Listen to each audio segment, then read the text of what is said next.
dan 4 hal yang menjaminkan banyak rizki, bukan memudahkan rizki. Tolong Bapak Ibu hafal, 4 hal bukan menjaminkan rizki, bukan memudahkan rizki, tidak. 4 hal mendatangkan rizki kemari. Dan 4 hal bukan Allah kasih kemudahan berarti kita berjalan mencari rizki Allah kasih, tidak. Bukan dikasih kemudahan. Tapi di mana saja kita ada, posisi kita di mana saja, Allah datangkan rizki kepada kita. Yang pertama, qiyamul lail, salat malam. Yang kedua, berbanyak istighfar waktu sahur.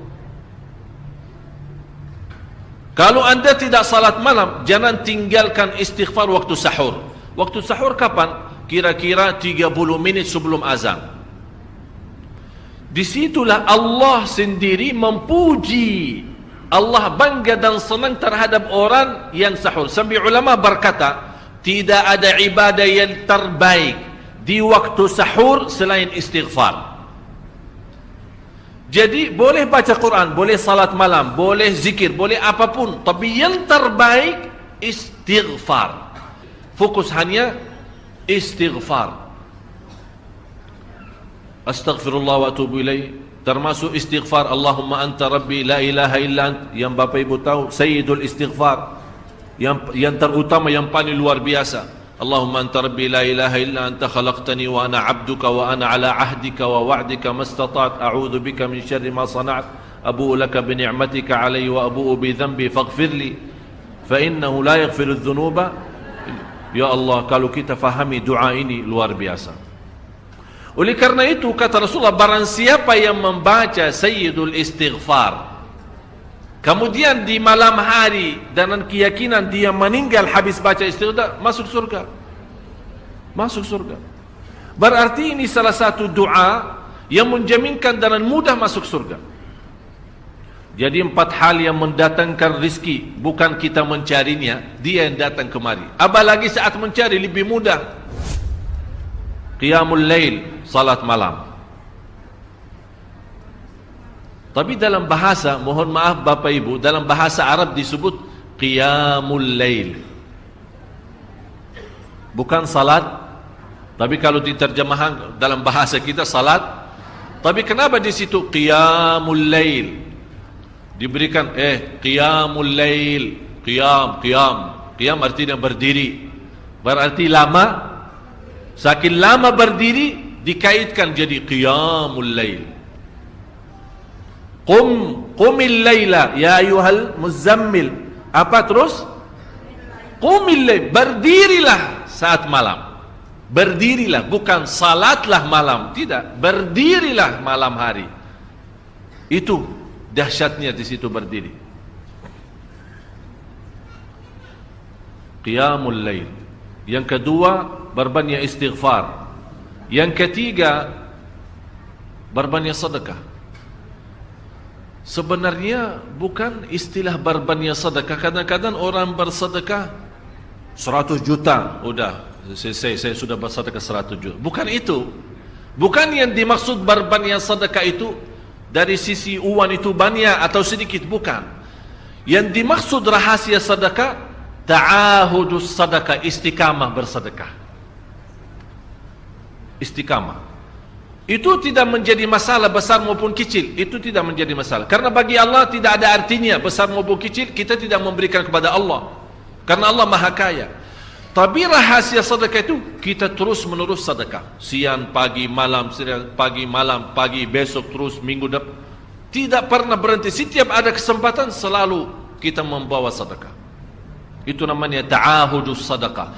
Ta'ahud kalau dalam bahasa sebuah janjian, seolah-olah kita ada kontrak kerjasama antara diri dengan apa? Dengan sedekah. Itu kata ta'ahud, ahad, berjanjian. Saya berjanji, seolah-olah ada berjanjian antara kita dalam sedekah. Jadi tidak boleh terlepas dari berjanjian, seolah-olah kita menghormati berjanjian. Bagaimana menghormati? Kita terus kerjasama. Kita beri, Allah ganti berkah sedekah. Kita beri lagi, Allah ganti masih terus. Kita beri, masih Allah terus ganti. Itulah dahsyatnya sedekah.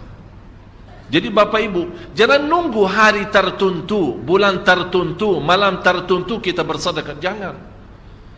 Setiap kita merasa ada berita baik, ada berita maupun ada berita buruk yang menyakiti perasaan kita, di rumah tangga kita, anak kita, suami kita, istri kita, apapun, langsung segera sedekah. Disitulah rahasianya. Ikatkan seolah-olah kita sudah membuat perjanjian antara diri dan sedekah. Dalam segala hal, hal senang maupun hal tidak, hal bahagia maupun hal sedih, hal bangga maupun hal lagi menghadapi kesusahan, kesulitan, selalu sehat dan sakit. Terus yang keempat, zikir, berzikir pagi hari dan sore hari. Berzikir pagi hari dan sore hari. Ini 4 hal Bapak Ibu. Berdiri malam hari, itu yang namanya tahajud, banjanya atau lamanya berdiri. Berbanyak istighfar waktu sahur. Yang ketiga, berbanyak sedekah. Sudah Bapak Ibu mengerti, jadi istilah berbanyak sedekah bukan artinya harus banyak dari jumlah hitungannya, tidak. Yang keempat adalah berzikir di pagi hari maupun petang hari. Amman huwa qanitun ana al-laili sajidan wa qa'ima. Sajidan wa qa'ima.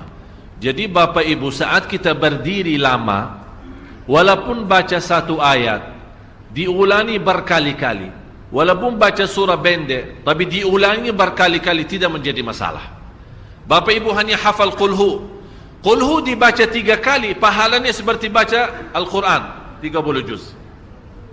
Ada seorang salih mengajak kawannya, sudah mendekati subuh, ayo bangun salat malam dan baca sepertiga Al-Quran.